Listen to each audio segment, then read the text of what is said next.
जब आप पैदा होते हो तो डेट ऑफ बर्थ लेफ्ट में लिखी जाती है।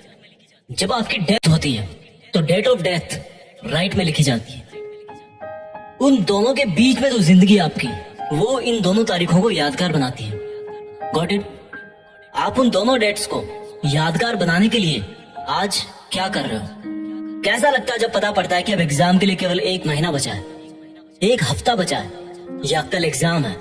कैसा लगता है जब आपका कोई पेपर खराब जाता है, कोई आपका पूरा साल खराब जाता है? एक बात बताओ दोस्त, खराब आपका पेपर और साल होता है या खराबी आप में होती है कि आपने पढ़ाई नहीं करी? आप पढ़ो या ना पढ़ो, आपकी पढ़ाई के हिस्से का जो टाइम है, जो इन दोनों डेट्स के बीच का टाइम है, दैट इज कम्प्लीटली योर्स। लेकिन आपकी ही जिंदगी के लिए आपको छोड़ करके अगर कोई टेंशन में है तो वो कोई और है। आपकी पढ़ाई में आगे कितना खर्चा होगा, आप कब उनसे किसी खर्चे के लिए पैसे मांग लो? आपके पेरेंट्स को ये सोच सोच कर डर लगता है कि मैं कहाँ से लाऊंगा इतने पैसे।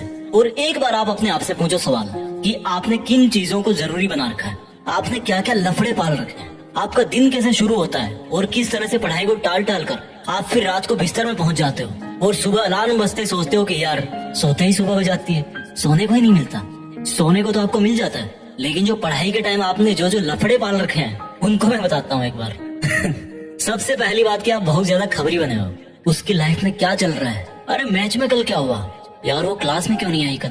मेरी फोटो पे लाइक क्यों नहीं आ रहे यार? आज ऑनलाइन होके भी मेरा मैसेज सीन नहीं किया उसने, पता नहीं किससे बात चल रही होगी। अच्छा मैंने कल तो काफी पढ़ाई की थी यार। अरे इस बुधवार की छुट्टी है, फुल टाइम अपना है यार। इस बार विंटर की सेल नहीं लग रही कहीं? ये मेरा मोबाइल कितना टाइम लगाएगा यार चार्ज होने में? यूट्यूब चलाना था मुझे, सोने से पहले चार्ज कर लूं, फिर थोड़ा सोते टाइम बिस्तर में चला लूंगा। अच्छा फेमस होने के लिए तो अपना अलग काम करना पड़ता है ना, पढ़ के क्या मिल जाएगा? मुझे तो फैशन डिजाइनर बनना है, उसमें कौन सी पढ़ाई काम आएगी? अब तो भाई पंखा चलेगा तभी पढ़ूंगा, बिजली नहीं आ रही। वैसे पसीने में मोबाइल पर टाइम पास कर सकता हूँ बिना पंखा चले भी। अरे यार नेक्स्ट वीक प्रोग्राम है कॉलेज में, थोड़ी शक्ल चमका लेता हूँ अपनी, नए शूज और बेल्ट ले आता हूँ यार विवेक के साथ जाके। विवेक को फोन लगाया, अरे भाई क्या हाल है? कुछ नहीं भाई बस ऐसे ही। अच्छा सुन, शाम को राकेश वाली बाइक रख लियो अपने पास, दोपहर बाद शॉपिंग के लिए चलते हैं थोड़ा। अरे हाँ यार मुझे भी मोबाइल का कवर लेना है, और वो राहुल भी बोल रहा था बैग लेने के लिए। अच्छा ठीक है, उसको भी बोल दियो भाई, वो रोहित के साथ आ जाएगा उसकी बाइक पे। अच्छा ठीक है भाई, कॉल बैक करता हूँ मैं। थोड़ी देर बाद विवेक का कॉल आता है, वो बोलता है अच्छा सुन भाई, वो मैंने राहुल से बात करी है, वो बोल रहा है कि अभी चलते थोड़ा घूम फिर लेंगे। मन में भाई झूले लग गए, फट से तैयार हुए बाजार पहुंच गए। टाइम कब निकला पता ही नहीं चला। जहाँ अकेला जाके 1 घंटे में काम कर सकता था बंदा, वहाँ अब सबका फिजूल का काम खत्म करवाने का कॉन्ट्रैक्ट ले लिया आपने। और फिर वापस आते टाइम उनके घर से होते हुए आना था, मोबाइल से वेब सीरीज लेना था, बहुत सारे काम थे, लेकिन मकसद सिर्फ एक था, टाइम बर्बाद करना। मकसद सिर्फ एक था कि जो उन दोनों डेट्स के बीच में टाइम मिलाना आपको जिंदगी के नाम पर, उसको बर्बाद करना है बस। मकसद टाइम बर्बाद करना था, बहाने रोज मिलते हुए, अपने आप को झूठे इल्यूजन में रखते हुए और हर दिन एग्जाम की तरफ बढ़ते हुए। एग्जाम के 1 महीने पहले वर्ल्ड वॉर वाला टाइम टेबल बन गया, जो कि 2-3 दिन में ध्वस्त हो गया, क्योंकि पूरी साल भर पढ़ाई नहीं की। तो एकदम से कैसे 10 घंटे पढ़ोगे? एकदम से कैसे 100 पेज कवर करोगे एक दिन में? एग्जाम का जब 1 हफ्ता बचा तो पूरी जान लगा दी गूगल और यूट्यूब पे सर्च करने में कि कहीं इंपॉर्टेंट क्वेश्चन मिल जाए यार, कोई ट्रिक मिल जाए, कोई रामबाण मिल जाए। एग्जाम की पहली रात तो सो ही नहीं पाए, क्योंकि पूरी साल भर चैन की नहीं सो रहे। और खराब पेपर होते ही मोटिवेशन दे, इस बार पढ़ूंगा। फिर वही स्टोरी रिपीट, कैरेक्टर तो एक ही है, लाइट कैमरा एक्शन कोई और बोल रहा है, आप रोल प्ले करते जा रहे हो। आज अपने आप से एक सवाल पूछो यार, क्यों? वाई? क्यों वो दिन देखना चाहते हो जब आप किसी के नीचे 15,000 की नौकरी करोगे और तब कोई और आपका ही साथी, जो आपसे ज्यादा बुद्धिमान तो नहीं था लेकिन आप जितने फालतू लफड़े नहीं पाल रखे थे उसने, वो ऑस्ट्रेलिया में बीच पे अपने हॉलिडेज स्पेंड कर रहा होगा। जब आप भरी गर्मी में भीड़ भाड़ वाली बस में जगह ढूंढने के लिए घुसोगे, तब किसी और के घर में fully centralized all weather air condition लग रहा होगा। क्यों जानबूझ के इन्वाइट कर रहे हो वो सिचुएशन जब आपको सेल्फ रियलाइज होगा कि मैंने अपनी लाइफ में कितना टाइम वेस्ट किया। एक सक्सेसफुल स्टूडेंट का दिन शुरू होता है सूरज उगने के पहले। सूरज उगने से पहले वो तैयार होता है अपनी एक तेज तर्रार सोची समझी प्लानिंग और कॉपी कलम के साथ, और सूरज को बोलता है कि आजा चल लाइन में, देखता हूँ तो कितनी गर्मी भटकता है, कितना मुझे पसीने में भागता है, मैं तो नहीं रुकने वाला। एक स्टूडेंट का दिन खत्म होता है एक सेल्फ सेटिस्फेक्शन के साथ कि इस साल जो पढ़ाई का मैंने प्लान किया है, मैं उसके अकॉर्डिंग चल रहा हूँ, और मेरा आज जितना प्लान था स्टडी का, वो मैंने आज फिनिश किया। बुद्धिमान लोगों में भी वही 1.5 किलो का दिमाग होता है, बस वो रगड़ के रखते हैं उसको, अपने दिमाग को अपनी उंगली में नचाते हैं। और आपको देखो, हर कोई नचा रहा है। कभी सोनिया का मैसेज नहीं आता, कभी रोहित धोखा दे जाता है, कभी विवेक से लड़ाई हो जाती है, कभी सारे दिन अपने लिए ब्लूटूथ हेडफोन देखते रहते हो अमेजोन खोल के। आपको तकलीफ मिलती है हर दिन, दर्द होता है हर दिन, लेकिन वो जो तकलीफ और दर्द है ना, उसका सोर्स चेंज करना है। वो दर्द होना चाहिए आपके हार्डवर्क से, ना कि किसी के साथ लड़ाई करने से। तकलीफ मिलनी चाहिए आपको जब आप ठंड में सुबह 5 बजे उठ के पढ़ते हो।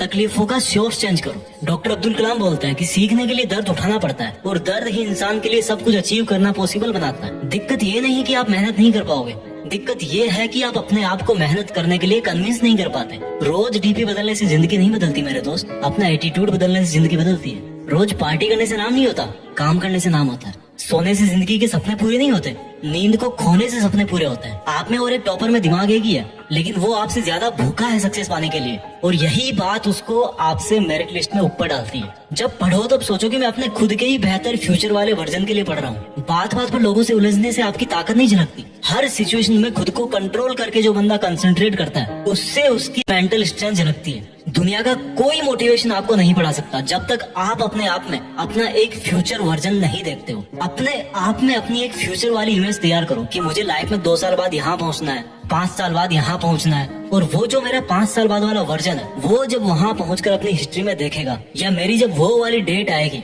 जो राइट में लिखी जाती है, समझ रहे हो ना, तो उसको अपने आप पर प्राउड होना चाहिए। वो मोमेंट जो है ना, वो इंस्पायरिंग होना चाहिए सबके लिए, दूसरों के लिए मोटिवेशन होगा वो। तो आज से ही स्टडी करो, रिसर्च करो, एक बड़े पर्पज के लिए पढ़ो, एक बड़े पर्पज के लिए लाइफ जियो। जो वीडियो में मैंने आपको बताया बहाने, वो एक बार दोबारा उस बंदे वाले नजरिए से सुनना जो आप अपने आप को फ्यूचर में बनता हुआ देखना चाहते हो। उन छोटे छोटे बहानों में से एक भी बहाना ऐसा नहीं होगा जो आपको अपने उस वर्जन से मिला सकता है। मैंने एक वीडियो में बोला था, उसकी लिंक नीचे है, कि किसी को इम्प्रेस करने के लिए जिंदगी मत जियो, किसी को इम्प्रेस करने के लिए काम मत करो, बल्कि इस पूरी दुनिया को इंस्पायर करने के लिए काम करो। और इंस्पायर कैसे कर पाओगे? When you prove it to yourself first, जब आप पहले खुद को इंस्पायर कर पाओगे। मेरी बात समझ रहे होंगे आप? आप इस लाइफ में कुछ ऐसा कर सकते हो जो कई सदियों तक कोई और इंसान ना कर पाए, और उसकी शुरुआत होती है आज से, अभी से, आपके नॉलेज से, आपकी क्यूरियोसिटी से, आपके आगे बढ़ने की भूख से। एक लाइन में हमेशा बोलता हूँ जो खुद मुझे मोटिवेट करती है कि कुछ बड़ा सोचो और बड़ा करो। देश में अपना नहीं बल्कि दुनिया में देश का नाम करो। जय हिंद, वंदे मातरम।